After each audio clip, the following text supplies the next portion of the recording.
Hey guys, welcome to Starting Out Solitary. I'm your Thursday host, Michelle, and this week's topic is spirit boards, Ouija boards, and psychic boards.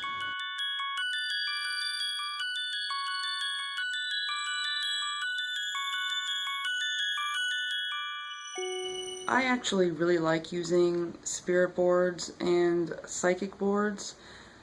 I'm not so big on like the commercial Ouija boards because I've never owned an actual Parker Brothers Ouija board or anything like that. I do have a spirit board, and it's, if you can see it, it's pretty basic.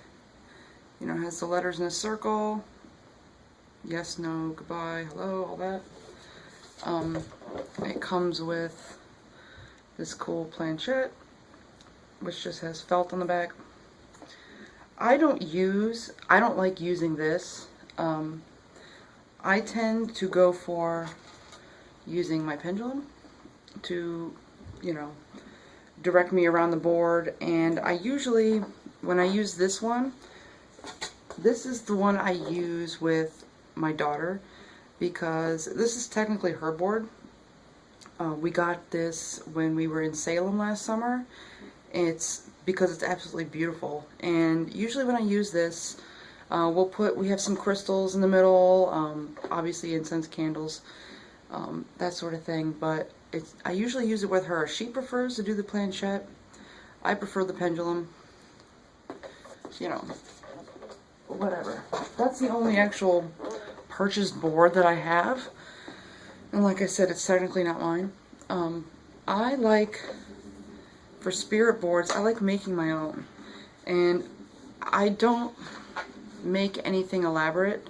When I need something fast, or the need strikes me, or I'm called to do this type of divination, I'll just write out like this for the pendulum and just make a quick like handwritten little pendulum board here, with basic answers. And I used to think spirit boards and things like that were a bunch of crap because you all have your fingers on this thing, but somebody's pushing it, like somebody's clearly pushing it. And I've felt like when I've used it, with planchettes and stuff, when I've used them, I'm like, am I pushing it? What am I doing here? Is it me? Is it you? Like, who's doing this? Because I haven't had much luck using a planchette by myself. So, if it doesn't move by itself with me, but it moves with other people. But I have had experiences where, I can clearly tell that, we barely even have our fingertips on this thing, and it's like moving. You can kind of feel like the not wind, but you know what I mean, like the air of it moving. And so, I still prefer to use my pendulum because I just feel more comfortable with that. I trust it more. But I like spirit boards because it's just another tool to use to, communicate with the other side, ancestors, spirits, entities, what have you. And it gives you more options as far as choosing certain letters to spell messages out, or that sort of thing. Because sometimes, it depends on who you are and how long you've been practicing your particular form of divination, but like sometimes it's hard to get a clear and concise message through meditation. Sometimes it's just signs or symbols. Scrying can also be kind of iffy sometimes because you're not sure, if what the symbol you're seeing, or the symbol that it's been shown to you, if you're not sure about what it means. So that's why I think spirit boards and Ouija boards, psychic boards, whatever, can be useful in this way because it offers a little bit more detail as far as getting whatever message across. I also make them, like I make my own, I guess, Ouija type boards that have and this one is the first one I ever made, and I've made other ones since that are nicer, but this one, I don't know, this one works for me and I love it, and it's just my favorite. So I use a printout, okay, and like I covered an old cigar box. I didn't do the bottom, but I covered an old cigar box in you know, tissue paper, and I did the inside black, and I have a whole kit on the inside. I have a cloth that I use underneath it. I have, you know, matches, some incense, feather to distribute the smoke. I have put a new spirit candle in here to use. And I also have a little kit that I made, you know, that has certain herbs, oils, candles. It has a black candle, white candle, silver, gold, that sort of thing that I keep in here. And so, and depending on who I plan to contact or, you know, what have you, depends on what kind of pendulum I'll bring with me. But my trusty, you know, snowflake obsidian usually is in my pocket, as it was today. But, you know, you can make these yourself. Like, this was a printout that, you know, I used, and it's pretty easy to make. You don't even need, you know, a store-bought pendulum, for example. I've used a star anise with a thread attached to it as a pendulum. I've used nutmeg. What else have I used? Mostly star anise and nutmeg I've used.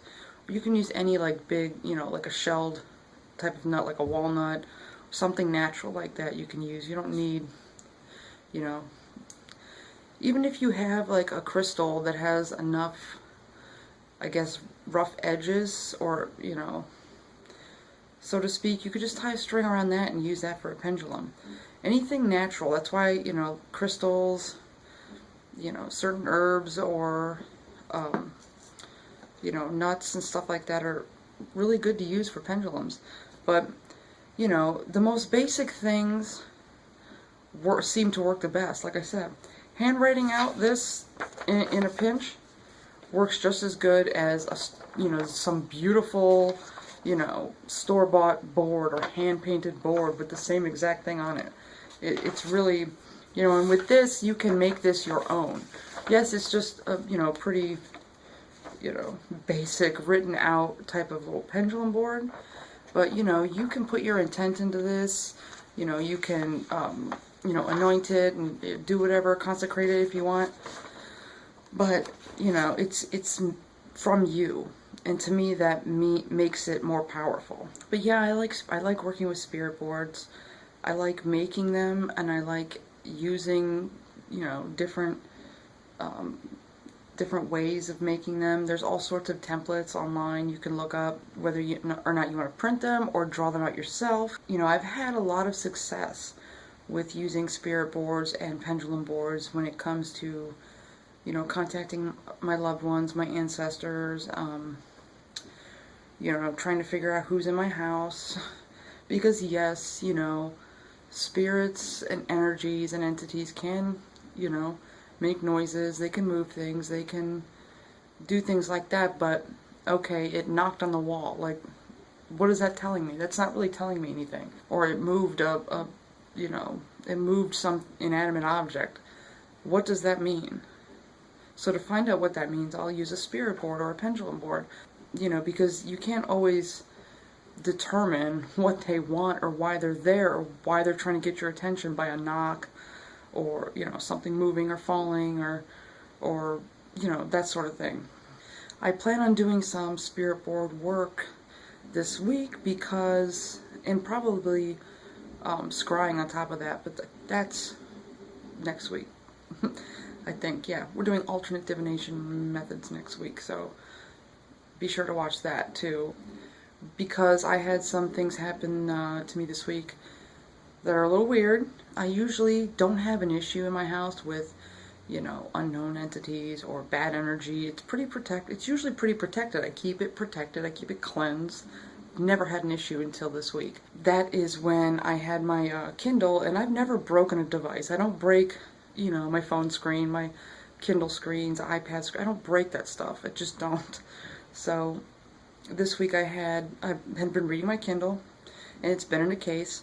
I put it down on my dining room table and, you know, go and do something else. I forget what I was doing.